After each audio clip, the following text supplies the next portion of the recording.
The idea for Nicholas Sassine's Eagle Scout project was actually born in the wake of his older brother's project, a Ten Commandments monument near the historic Central Baptist Church in Lawton. That was a project which won the Last Frontier Council's 2016 Eagle Scout Project of the Year award.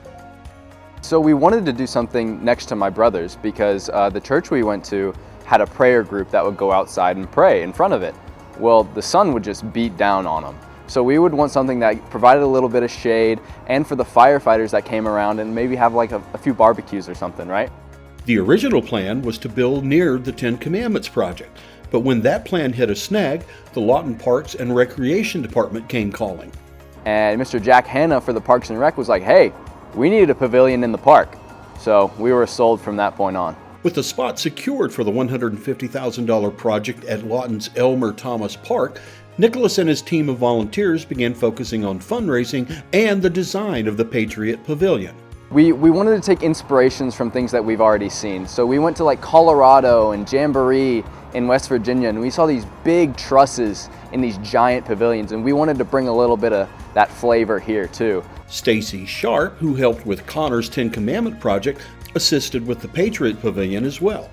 Nicholas says she made sure the Patriot Pavilion could stand up to the worst weather Oklahoma might throw at it. And she made it to where if the biggest hurricane or the biggest tornado came through the United States, that would be the last thing standing. In addition to the splendid wooden trusses, the design also features 3 murals: the seal of the United States, a 20-foot by 15-foot American flag with the Pledge of Allegiance, and a representation of a soldier kneeling by a grave with a quote by Ronald Reagan.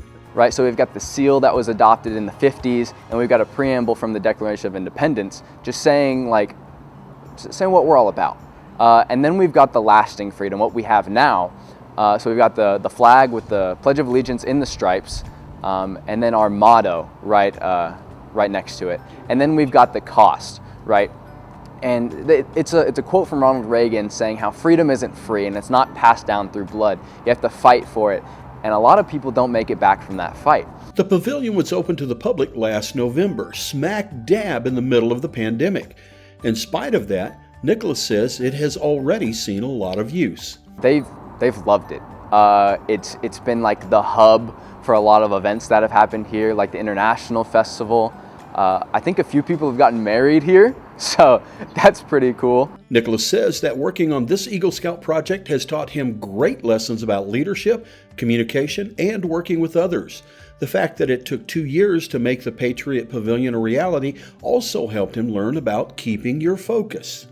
I think I just kept reminding myself of what it would be like when it's actually done, and seeing the legacy that I've left for people that are way beyond my lifespan.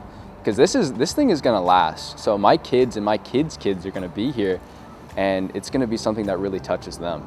And for Nicholas, he says the foundation of that focus has been his experiences as a scout in Troop 176. It's definitely a once-in-a-lifetime experience. Like, I don't think I could get anything like this from anywhere else. There's friends that I've made, there's memories that I've made that nothing could ever live up to it.